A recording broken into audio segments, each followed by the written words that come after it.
on a little bit of a time crunch here, so I'm going to dispense with the formal announcements and just say welcome to Jeremiah. What's the correct way to pronounce your last name? Giehl. Okay, all right. So I had it right. So Jeremiah is one of my Facebook Jeet Kune friends because I know we've not met in person, and I tried to find the post that I don't want to say brought you to my attention, but I remember there was something that you had written, and I thought to myself, this is the guy that I got to talk to at length at some point. I don't remember exactly what it was, but what I know is that you're very thoughtful when it comes to JKD. You're very thoughtful and a very insightful guy, and I wanted to start there. Um, what's been your JKD experience that has brought out that approach and that attitude to your interactions? Well, I mean, my experience with Jeet Kune Do and Bruce Lee probably goes back to my early studies in it, my independent studies when I was studying by myself. I picked up the Tao of Jeet Kune Do and Bruce Lee's fighting, method, the 4-book series, Uh-huh. um, and the VHS of Ted Wong and Richard Bustillo, Bruce Lee's fighting method. Yep. That's what really got my exposure into it, and I picked up training equipment. I was, training. I was really impacted by the philosophy, the principles. I like the whole complete aspect of Jeet Kune Do that Bruce Lee really was a pioneer because of him I got into weightlifting. I Okay. did that for like 2.5 years. I was running 5 miles a day. Um, at the time though, there wasn't any Jeet Kune Do schools here in San Diego that I was aware of. Really? So I San trained. Diego? Yeah, yeah. So Huh. I trained, I did wrestling in high school. And then when it came to martial arts, I ended up going with Taekwondo. There was a school that did some form of Kung Fu here that said they did Jeet Kune Do. Uh, Wasn't Jeet Kune Do. So I was just trying to find a martial art that, was legitimate. right. And so I put my hat into that. The funny thing is, though, those Jeet Kune Do principles, strong side forward, and a lot of things that I had learned in that, I Mhm. really kind of bled into what I did in Taekwondo, even when I was teaching. Um, so that was very impactful to me. I've always been more philosophical, Okay. and probably like life experiences taught me a lot of things. Um, but maybe if you could ask a more specific question, because I was kind of a Well, broad question here, but because yeah. no, since you talked about that Taekwondo thing, I Mhm. read that you were actually were you working out with the higher belts as a lower belt in Taekwondo or something like that? Yeah. So I had a lot of street fight experience before I got into martial arts. Oh, that's where the I, philosophy comes from then. So a lot of mine came from practical experience and having a lot of experience. I remember I was like a yellow belt sparring with red and black belts, and they were really impressed. And one guy came up to me after class and was just like kind of blown away. And I'm like, kind of like, I felt like, I don't know. I was like, you're my senior. I wasn't really trying to be like I'm the Yeah, shiznit or whatever.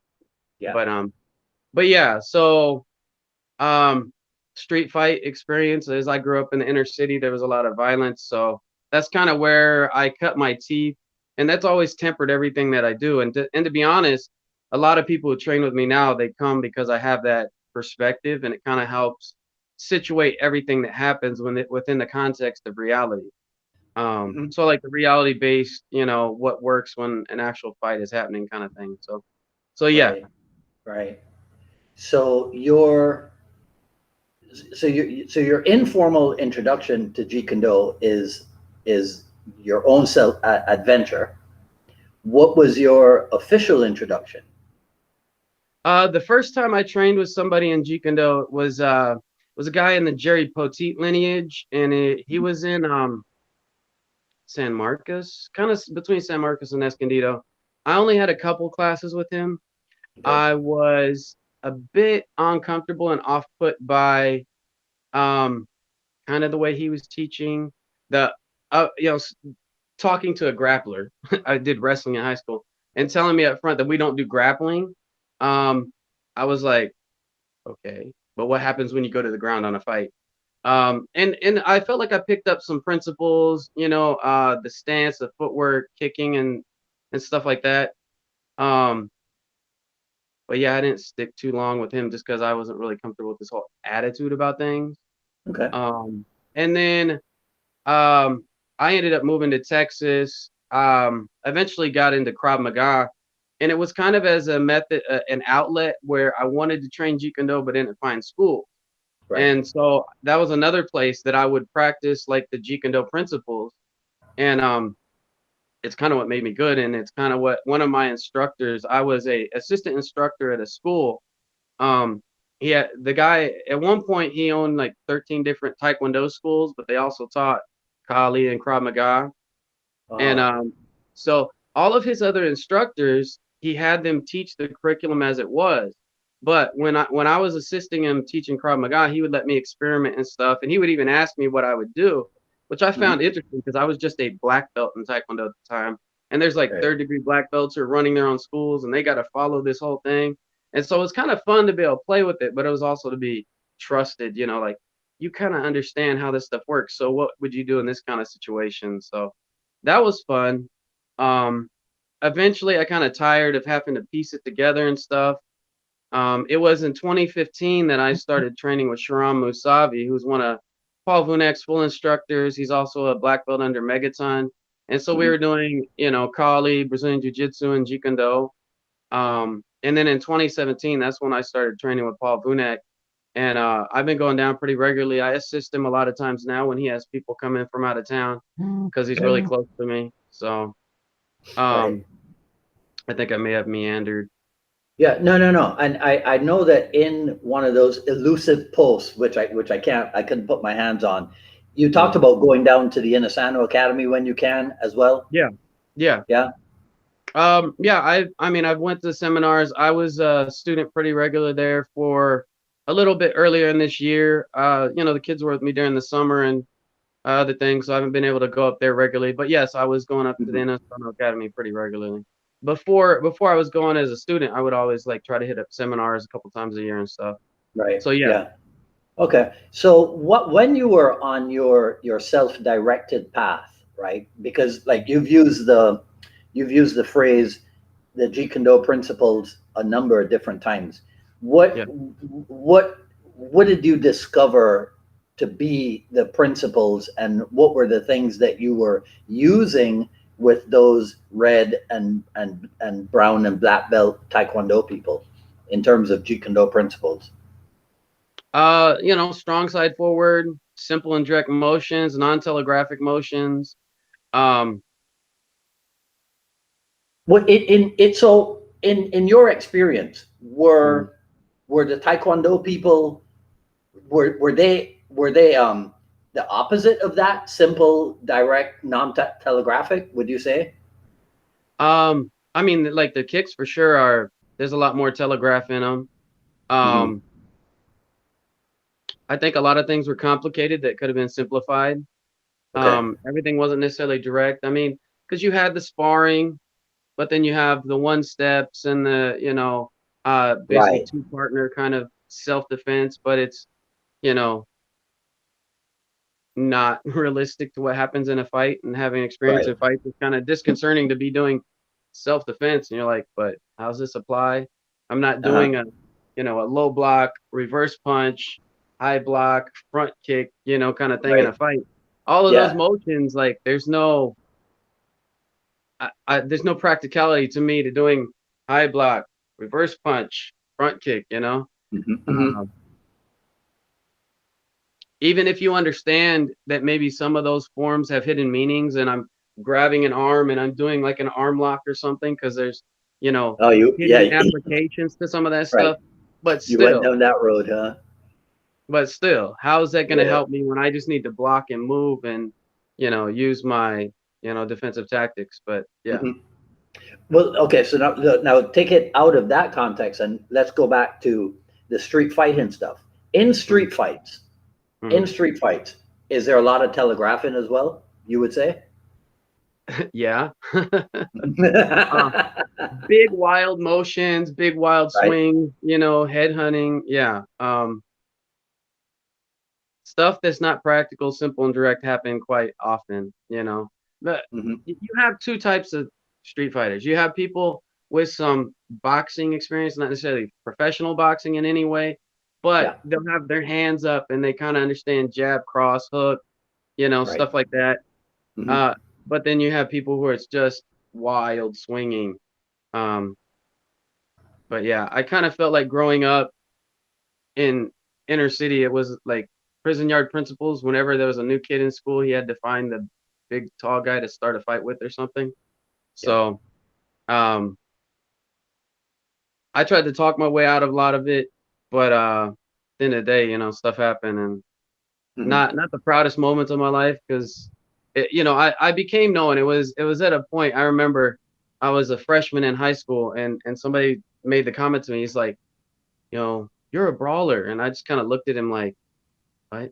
He's like, it's not a bad thing. No, no, it's not a bad thing. Like he was afraid I was gonna like jump him or something. He's like, you win more than you lose, and I'm like, well, thanks. Uh, I'm not. I didn't sign up like, hey, I want to be known as a brawler. Right. Please check yes if I win or something. So Yeah. yeah. Yeah.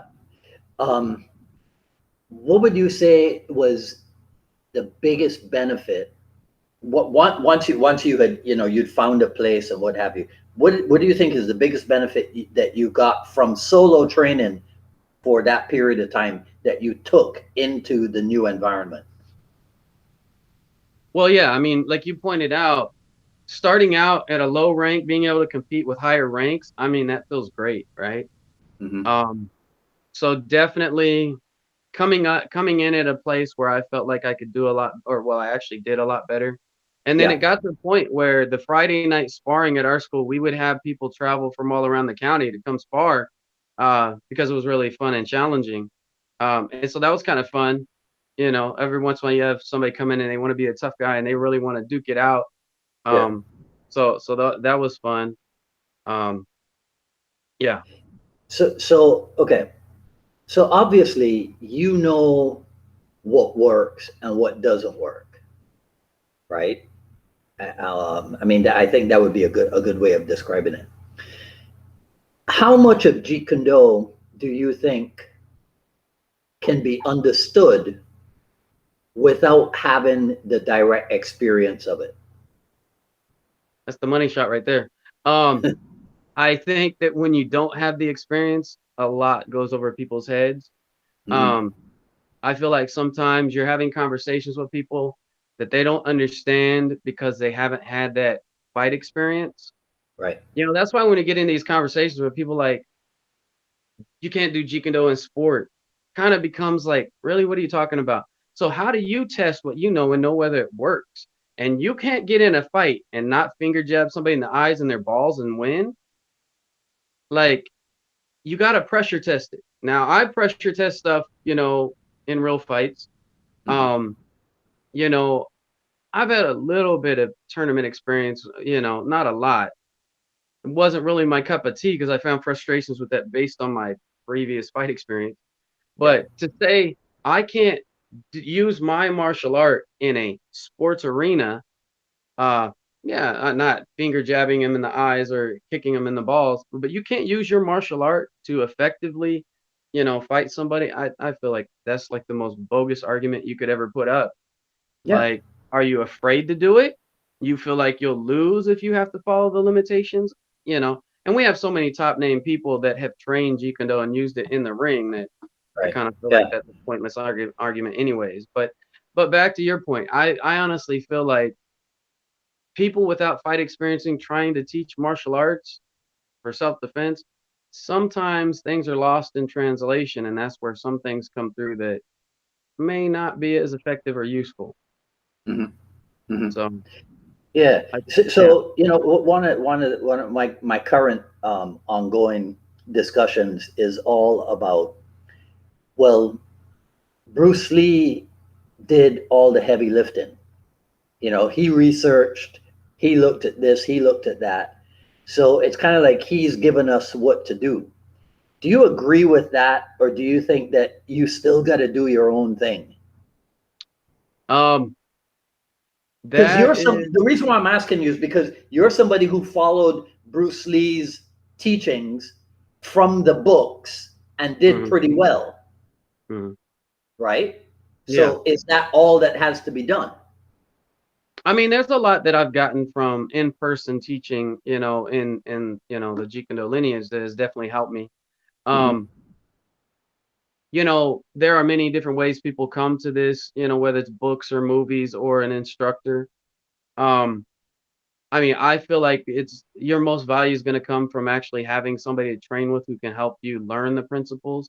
Um, can you ask that question again? Because Yeah. So the contention is it might not be necessary for us to do like our own research on mhm. anything because Bruce Lee already did all that for us. And then he left us this thing called Jeet Kune. So do we have to involve ourselves in looking at other things, researching other things, or do we just follow the plan that Bruce Lee laid out for us? Okay, so there was no UFC at the time, and there was grappling. I feel like Bruce Lee was, out of his training group, we had, Chuck Norris and Bob Wall and Joe Lewis and all these guys. Like the whole formation of American kickboxing came out of that, right? The full Mm-hmm. contact American kickboxing. It went from Mm-hmm. full contact karate, where you get a full contact 1 point, you get 1 point, it's not contested, to round. That was a great innovation that came out of his training group, whatever you want to, his backyard group. Yeah. Um, but at the time, nobody had got to the point of testing grappling with uncontested grappling. Um, Bruce Lee did show a high level proficiency of grappling understanding, especially if you watch the beginning of Enter the Dragon, with the moves he used there, it wasn't beginner level moves and grappling that he used. Oh, Um, I'm good. Okay, I'm gonna disagree with you. I think Bruce Lee's best grappling is in uh-huh. Game of Death. Oh, I would agree with that. I'm not Okay. saying Enter the Dragon is the best.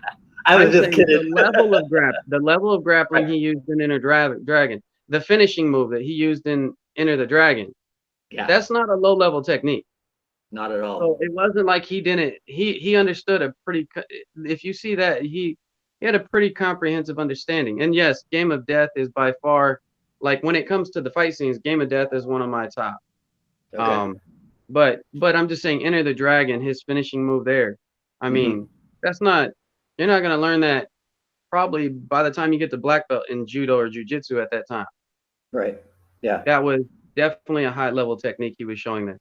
So to say he didn't know it, well, that in itself is questionable. But my point in bringing it up is those moves weren't being contested at the time. Hmm. The innovation that needs to happen is when things are contested with resisting opponents. And I believe I venture to say that from those who really knew and trained with him, that there would have been adaptations to Jeet Kune Do had Bruce Lee lived to see what happened in the UFC. I mean, that might be a controversial thing to say, but to be honest, that's how I feel. Now, did he do all the studying that is needed and necessary? I mean, his life was cut short at the age of 32. I don't Right. think he was done studying, researching. And from my understanding of the grappling, my grappling lineage coming, through uh, Larry Hartzell, somewhat, um, that he was still developing that. Hmm. And he hadn't got to the point that he was teaching grappling as a regular curriculum to his students. So to say Right. that it was complete at the time of his death, I think that's a misconception. Did he give us fighting principles that we can use for stand up and ground fighting?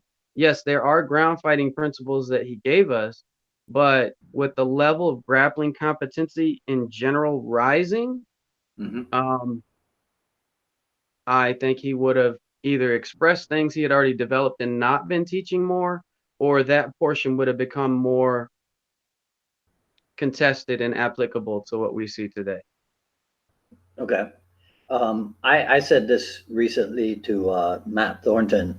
that when I heard Joe Rogan explain jujitsu this way.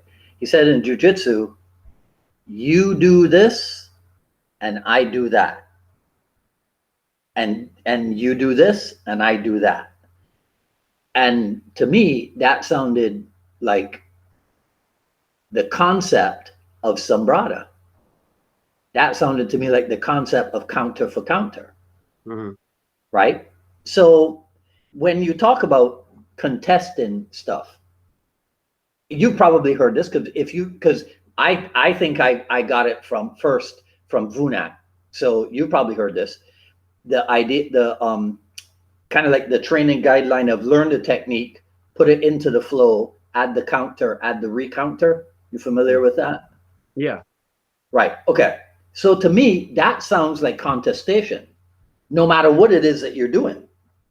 So if we're doing a boxing drill, we can apply that concept. If we're doing a grappling drill, we can still apply that concept, right? Is that not basically what pressure testing or contestation or resistive opponent would be? Well, I guess you have two ways that could go. One, it's a drill format, Mm-hmm. and you have a set of submission drills where I go to one position, and based on your reactions, I have various submissions that I can do. But Mm-hmm. then you also have where you're wrestling. So I think there's a difference between drilling it and you drill all those various reactions, and Right. then kind of sparring it, and you got to free flow it. And then it doesn't always work when you're sparring it and free rolling. It doesn't always work the same way that you would do your submission flow, which would be what you're calling like a sombrata type, counter for counter kind of sabayan kind of thing. Um, Well, not, but yeah, but so I was talking about not a fixed pattern sombrata, mhm, just the concept of sombrata that I do something and you react to it with a counter, mhm. right? So it doesn't have to be prearranged at all. You know, like we might do a stick sombrata or whatever. I'm talking about the concept of it. Would Mhm. that not qualify as contesting the in the training? Like I said, the two to me it's the two formats of training. Okay. Um, as long as the person is doing it in free form and it's not prearranged, Right. um, and it's done with resistance, then yeah, I would put that in the sparring, grappling, free rolling kind of flow. Um, Hmm. if it's done in a slow pace, they're kind of fixed motions, but you're training the various reactions that come to different reactions, then I would call Hmm. that more of a drill. Hmm. I think both are applicable. I think that, if you train a drill where you're going for certain submissions or certain responses to an attack, and then, you pressure test it by not following the preset pattern and just Right. trying to get it in your free, your randori, your rolling, whatever you want to call it, the free practice. Yeah. Um, I think it's beneficial. And I've always tell my students this, that, drills build skills, but sparring makes it applicable. So when I'm doing drills, I'm building muscle memory, proper responses, physiological responses, your proper mechanics, rooting and grounding your feet, all that kind of thing. And then when you're Hmm. sparring, it's learning how, and your timing, your distance, your rhythm, how you are in, application to a person. And I think, both aspects are important to training and functionalizing things. Right. One thing that I always try to, the danger of just free sparring and only rolling and doing that way is you ingrain bad habits and keep them going. The danger of only drilling is that you have, like I always use an example. I was training with this training group, and there was a guy who had trained in a very fixed. They do a lot of sabratas and hubud and all this. They do all these fixed patterns, right? And when I went to spar him, he was doing all these fixed patterns, and because I don't fight in a fixed pattern, I was able to move and stay outside of what he was doing and land a Hmm. whole lot of things because I knew what he was doing, and I was able to place it during the half beats. I was Right. able to connect because he was stuck in the drilling mode. So the difference between the drilling mode and the free sparring kind of thing, it's important to drill to build those skills and those proper responses so that your sparring isn't sloppy Right. and so that you get better. Because if you spar with your sloppy habits, you're just going to continue those habits. And so I think it's Mm. a balance of the two. Okay. Um, but yeah. Yeah. So I when I was looking up for stuff on you, um, I clicked the link, your Facebook link that says Cali Combat Systems, Yeah.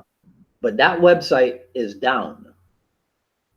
I might need to fix the address on Yeah, that. yeah. But then I found I guess it's the Teachable website. So Okay. that was a whole new question. So are you just doing the online stuff, or you still have in-person training too? Oh yeah, I have in-person training. I got a training group out here. We meet Mondays and Thursdays and Sunday Okay. at the Morley Field Sports Complex. And then yeah, well, because of COVID, I started teaching things online. I offer my level 1 curriculum on there, and then I have a tactical mock John course that I put on the Teachable site there. Yeah, tell us about that, the tactical John, because I saw some pictures. That's a cool looking piece of equipment. Yeah, I showed that to a few people. Eric Paulson said it was cool and innovative in a comment. So I was like, thank you. But yeah, basically, I mean, I found ways to use it to train not just Wing Chun or Jeet Kune Do. Mhm. I used it to train Kali. I was doing stuff with the tomahawk on it, and using it for setups for takedowns and stuff like that. So, and even applying trapping to pulling your gun and stuff like that. Um, so yeah, I was looking at using it as, we have grappling dummies for on the ground. Yeah. The wooden dummy is something that we've really used for the traditional Wing Chun. And I mean, I guess some of, my ideas on the tactical mahjong came from Paul Vunak and some of the stuff that he was teaching on that. And then I've Mhm. kind of freelanced and done some stuff on my own on that. So yeah. Mhm. Yeah. Well, see, so right there, right? It's like that kind of goes back to the thing we were talking about first, because you got a lot from Vunak, but it's not just what you got from him. You still do your own thing as well. I think that's kind of inherent in Jeet Kune Do, that nothing is so fixed in Jeet Kune Do that it's only what you got from your source. Your Yeah. source kind of inspires and leads you to investigate for your own knowledge, right? Yeah, it's kind of like Star Trek, Strange New Worlds. I'm looking, what's the intro to Star Trek? I'm Oh, trying to I think don't of it right now. know. Anyway, to boldly go. It's the Oh, idea of where I'm no man has gone constantly, before. Yeah. yeah, Yeah. constantly searching for that spot, that place. Combat is progressing. I mean, if anybody follows martial arts, because I've studied, ancient martial arts, whether it be, Korea, the ancient Warring warriors, or, Hmm. Indonesia, China, Japan, martial arts progress. A Hmm. lot of the stances and footwork in traditional martial arts was because they're on boats and swaying, and they need to have that balance so that they don't fall. And a lot of those arts were trained when they had samurai armor on, and their motions were fixed. Well, as we progress as a society, even in the 20th century, if you look in the 1800s, a lot of our fights was like, line people up and they shoot kind of thing, Yeah. and placing your troops and fighting. Then we moved to the guerrilla warfare kind of thing in the Vietnam War and beyond. And the way that we fight continues to progress. One of the things that I try to always be aware of, reason that I've trained, Krav Maga and Piti Church and these other, is that they're martial arts that are used by active military units, Right. um, and even Paul Vunak's rapid assault tactics and stuff, that combat progresses. It's like technology. With the advent of the internet, now we have YouTube and everybody can see almost everybody's martial art styles. One, it does become more of a mishmash, mixed martial art blending of things, Hmm. but the access to knowledge and information continues to increase. And when you apply knowledge and pressure testing, things tend to kind of move their way up. I think that one of the things that drew me to Jeet Kune Do is the scientific aspect of it. To have a scientific street fighting art, and I'm a very curious person. I think there's two concepts that I see in teaching. One is more the university, where say I have various classes, and I can pick and take these various classes, and I want to know my sources and this kind of thing. And then there's the one that wants to kind of a fixed, simple kind of thing. And there's a juxtaposition sometimes within Jeet Kune Do that's somewhat just the simple and somewhat the university aspect. And there's kind of a tug of war between the two mindsets. Mhm. I think both are kind of important. Right. Finding a balance there is what'll help preserve and grow the art. You see, what do you see? Well, I mean, you kind of just touched on it. The Would you say the main problem with Jeet Kune Do now is Chris Kent calls it the identity crisis, right? Would you say that age old division is still the main problem? That there are two approaches to it. Yeah. Okay, So here's so the thing. Jeet Kune yeah. Do is the art of self-expression. Hmm. I mean, it's one of the main things of Jeet Kune Do is to help the individual cultivate their own Jeet Kune Do, their own art of self-expression. Hmm. What happens when you develop your own Jeet Kune Do is your ego is elevated. A lot of other martial arts, you learn strictly what the master passed down to you. Hmm. And so your ego is brought down. So if I were to diagnose the issue, I would say it's a matter of ego. It's a matter of individualism, which is kind of built into it. It's kind of what was meant to be there, more for the sake of the individual is higher than the art rather than the art higher than the individual, which is a Right. good thing. Right. But I, if I were to apply psychology to, so why does this happen? It seems to me that the ego gets to a point where I see two type of teachers. One who once they've learned all from their instructors, they're going to teach their Jeet Kune Do as the way. And then there are the others who are going to teach all the things they learned in the process and help the individual develop their own Jeet Kune Do. I think a good Jeet Kune Do instructor is going to teach you the whole process and then help you develop your own. I think it's a fallacy. I mean, this is my personal view that if you teach your Jeet Kune Do as the way, Mm. um, and I feel like ego is what kind of puts that there. Um, but yeah. Yeah. One of my favorite, um, well, not a quote because I can never remember the exact quote, but Bruce Lee talked about JKD not being so much about kicking the stuff in out of another guy as it is about kicking the stuff in out of your own ego. Mm. So sounds to me like, correct me if I'm wrong. Sounds to me like you might be saying that it takes a certain type of individual, an individual possessed of a certain mindset to really grasp what Jeet Kune Do is. Yeah, that'd Yeah. be a fair assessment. Yeah. Would you, what would you describe? Because, like I've heard Sifu Dan talk about the necessity of an open mind. And then somebody else says, well, be careful that your mind's not so open that your brain drops out. So how would you how would you characterize that individual? Like what would that person need to have? Um, to learn Jeet Kune Do and make it effective Yeah. for themselves. I mean, I don't know. That statement really hits me funny. Your mind's so open that your head falls out. It's encased in, it's not falling out. Like it's not coming out. You know. Okay. Um, that's hilarious. I mean, I guess I get the idea of not checking your brain at the door and not just totally giving in to, somebody. But Mm-hmm. yeah, we have a cynical, people are more cynical in nature and people are more optimistic in nature. Um, I mean, a learning attitude is really the open mind, growth mindset. I'm going to take in information.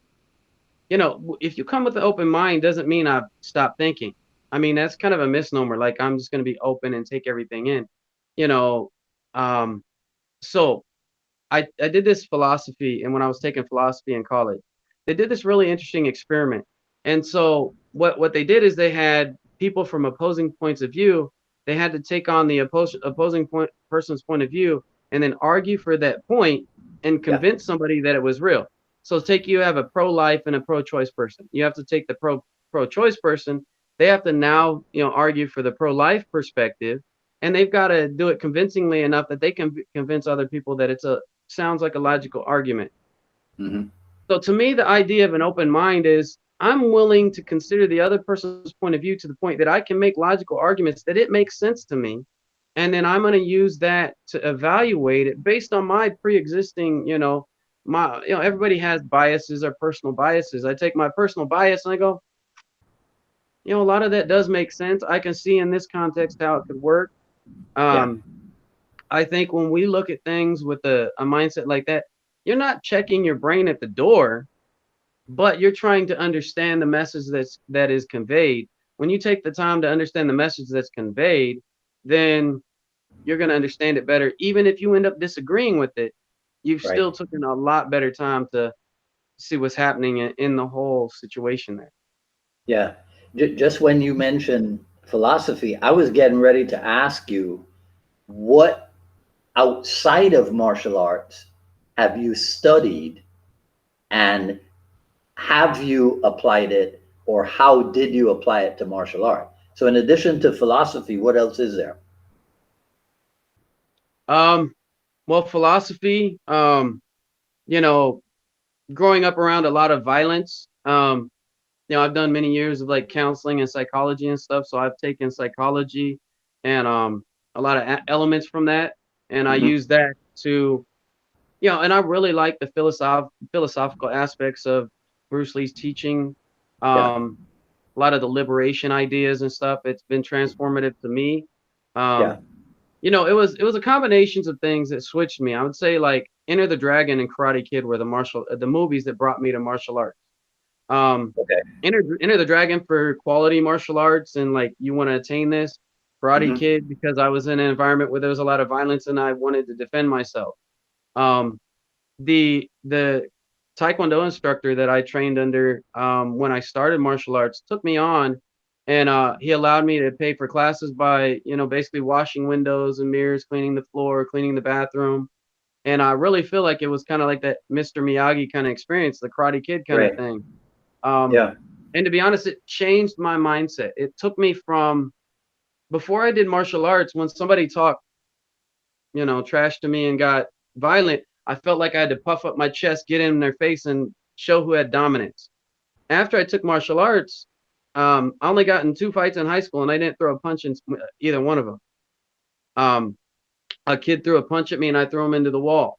There's another time there was a wrestler who was like about 30 pounds more than me. He was a little taller than me, and he picked a fight with me. He went to punch me, I threw him into the fence. He went to kick me, I threw him down the stairs. And then after the class, the after PE, this was during PE. I'm sitting there talking to my friends, and all of a sudden I see this fist coming at my face, and I just lean to the side, and he punches the wall. And I saw a teacher right off behind him, and the teacher's like, "Come here." As he's walking off, he goes, "Man, why'd you move out the way? I was just gonna punch you." I just look at him like, "What?" Like, I'm gonna sit here and take a punch.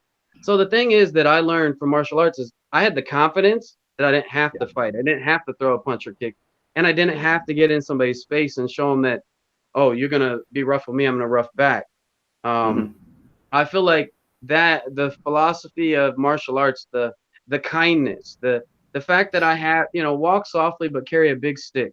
I have Right. the ability to dominate in this situation, but because I have character, I'm not going to dominate, and I'm going to allow myself to use other skills other than that. So I really feel like Yeah. philosophy and psychology, these things, it would be better to use good mental health and good psychological practices than physical violence.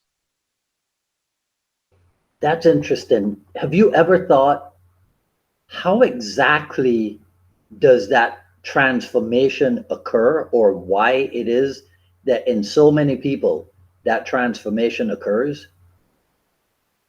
Well, so I work as a bouncer in a nightclub, and one of the things I notice with bouncers who have no martial art experience, and there's insecurities they have there, and a lot of them will do things that lead to violence, whereas I don't. I Hmm. don't have those insecurities. So I talk to people, and like majority of the time I talk to people, I get them to walk out on their own. Probably because of my confidence, probably because of the way that I'm presenting, the way that I look at them. I'm very Yeah. assertive. I'm very, very straightforward with people, and they'll walk out. Where I see these other guards, they tackle people, put their hands on them, and I'm like, and I feel like talking to them, it's based on their confidence levels. They feel insecure and they feel they have to resort to violence to get things done. And I think in general, it's kind of the idea that I feel insecure, and so I've got to, it's like the peacock. It pops out its tail, right? Different animals, they puff up their chest.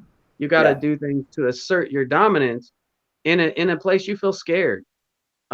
When you're like you've had enough fights, you're like, punching me is not going to end my world. I can take it. I'm not afraid of the fight. You get to the point where it's like, okay, I can handle the fight. But when you're training, there is a transition that happens. I feel like I was lucky in the way that I trained. I feel like the character I developed by, cleaning the dojo to, you know, train kind of helped get me in that mindset. Right. Martial arts does help people, and a lot of people transition from insecure to secure. I think it's finding a good instructor, consistent training. Um, and I always recommend, however you can come by it, real fight experience. I Hmm. think sports is the safe way. So I'm going to Right. recommend that you do a Muay Thai tournament, an MMA tournament, something where you can test your skills. I mean, if you want to do, like a, smoker bar fight or something like that, I mean, less regulation, a little more risky, but you know, to feel safe in a fight, you have to have experience with the fight. Even if it's Hmm. sparring in your traditional taekwondo or any martial art, sparring that stuff to the point you're okay with punches being thrown Hmm. and the contact it's got to be contact. It's got to be, minimum 50 to 75%, force. You got to feel that hit. Right. So you're not feeling the hits, then um, you're going to be in for a very shocking experience. Yeah. I know a few different experiences of black belts in Taekwondo, Krav Maga, Brazilian Jiu-Jitsu. The first time that they got in um, fights with somebody, they didn't go really well, as you would expect for a black belt in those arts, um, because of the shock of being hit, full force with the bare fist or being overwhelmed with more than one opponent. Hmm. So the more you can test what you do, the more you're going to be effective at what you do. And the more you're going to have that confidence that when you're faced with it, you can take the option to be like, yeah, I don't have to. Somebody's getting mad and angry and stuff. I can avoid it. Um, the better you're going to be as a human being. You just made me think of a different way of interpreting that Bruce Lee statement about before I studied the art, a punch was just a punch. You know, that Mm. whole thing. Yeah. I think that that final stage that he talks about, now that I truly understand the art, Mm. I think that has to do with the confidence level as well. You just made me think of it in a different way. Mm.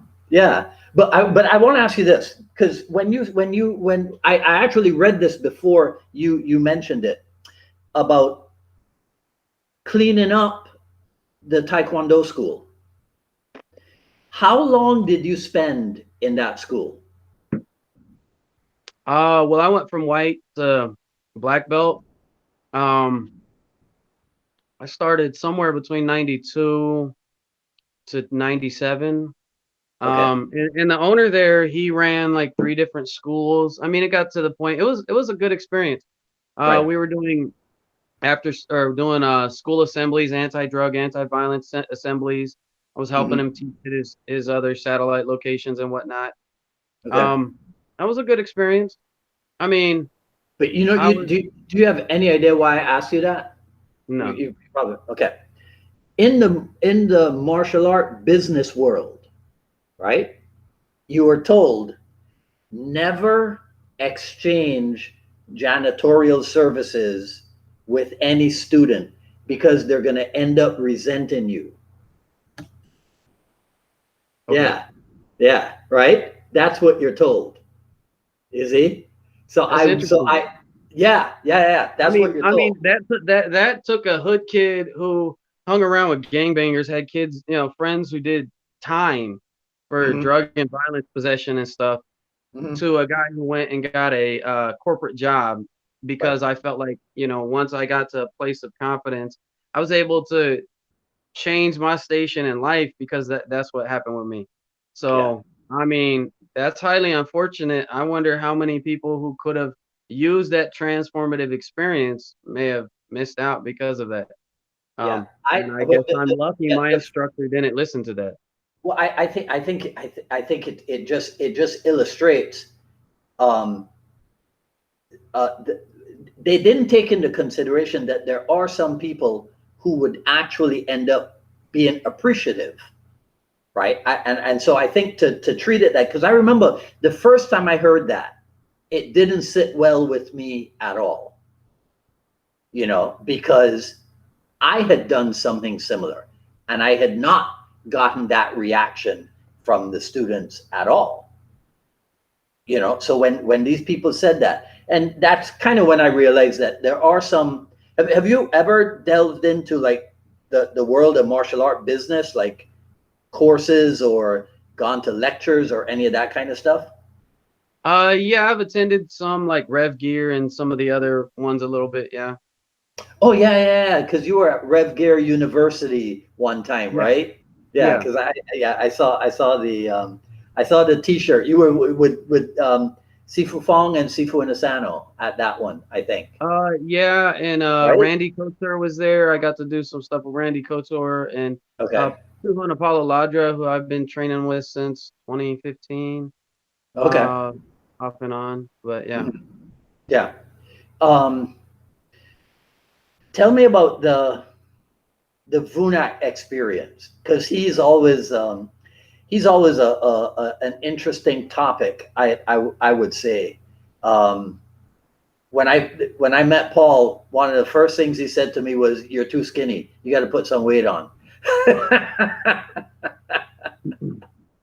Right? Um, Yeah.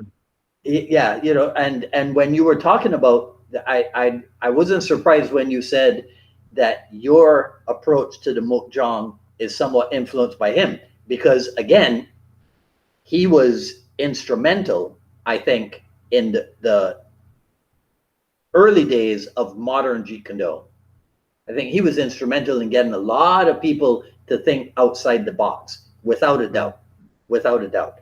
So your first, when did you meet him?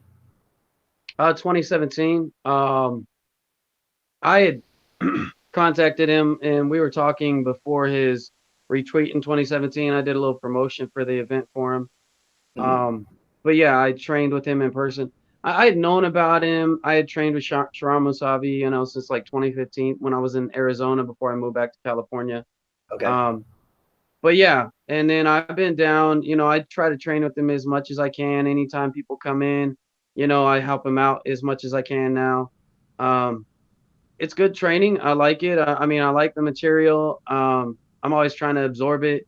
Um, yeah. Did have you and he ever had conversations about growing up? Yeah, he's had, some rough experiences, I guess, I mean, I think that's what some of us have in common. Hmm. Um, but That's yeah, where I I was mean, headed. Yeah. he had a very interesting, and then his, explorations into martial arts and stuff. And, um, even before like Vunak and then, I mean, before Inasano. And then, cause, He was teaching at like a black Kempo school or something for a while in the LA area, Yeah. which I found that very interesting. Yeah. Um, but yeah.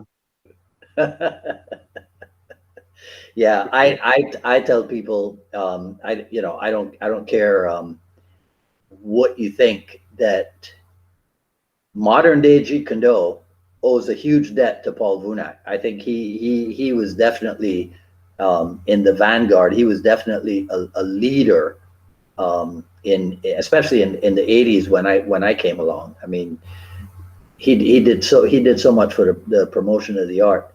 All right, so your initial instructor, is he still active out in Arizona? Which one? Oh, in Jeet Kune Do? Sabi. Sharam Musavi. Yeah, I believe so. Last I checked, he was. Yeah. You think he's somebody who would be interested in coming on the show? I haven't talked to him in a long time. I could possibly reach out. You know, Uh, because that's one of the things that I always end up with. You know, who do you think is somebody that I should have on the program or have again on the program? mhm. So you know, you mentioned him, and I've seen his name over the years. You know, in the list of VUNAC instructors. So Mhm. that's why I brought that up. Is there anybody else that you can think of or that you have thought of? Have you done any interviews with John Dottie? Not yet. You should talk to him. He's been around for a long time. He saw Okay. Bruce Lee at the 67 tournament. He was a Ed Parker Kempo guy. So he knew Larry Hartzell and Dan Asano. He's a full instructor under Larry Hartzell, as well as Paul Vunak. Hmm. Um, but yeah, have you interviewed Dax yet? Manuel? Yeah, Dax Manuel. Yeah. No. Yeah, Dax was on. It wasn't one on one. It was three on one, I think. A little while ago, it was Dax and Terry Valor and I think Mark Black. But I haven't done a one on one with Dax. He's all over the place. I never know. I never know where to find him.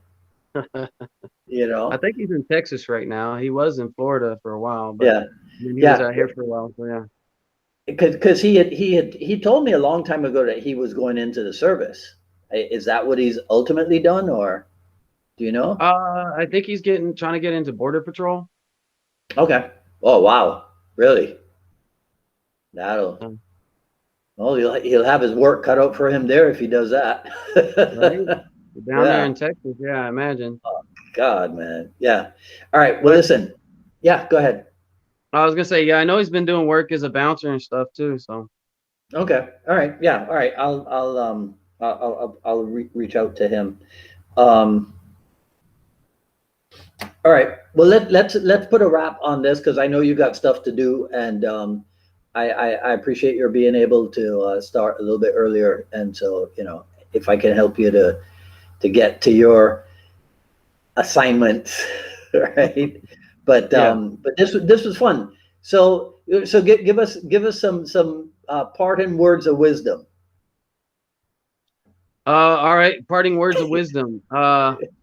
Train safe, train smart. Um,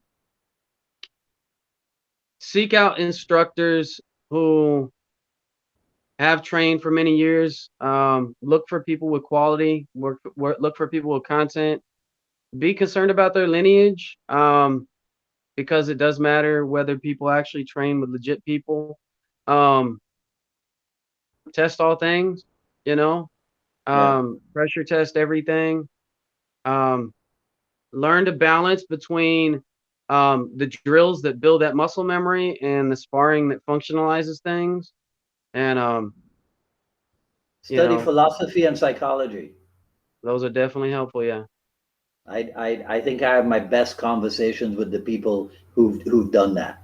That I'm starting to think that that's like almost a necessity for a deeper a deeper understanding of Jeet Kune Do. Yeah, supplemental to the arts, right? Yeah, Yeah, I yeah. mean, I think it should be part and parcel, really. Mm-hmm, mm-hmm. All right, man. Get going. Thanks again for doing this. I really appreciate it. Yeah, thank you for having me on. I appreciate it. All right, man. Take care. Yeah, have a good one.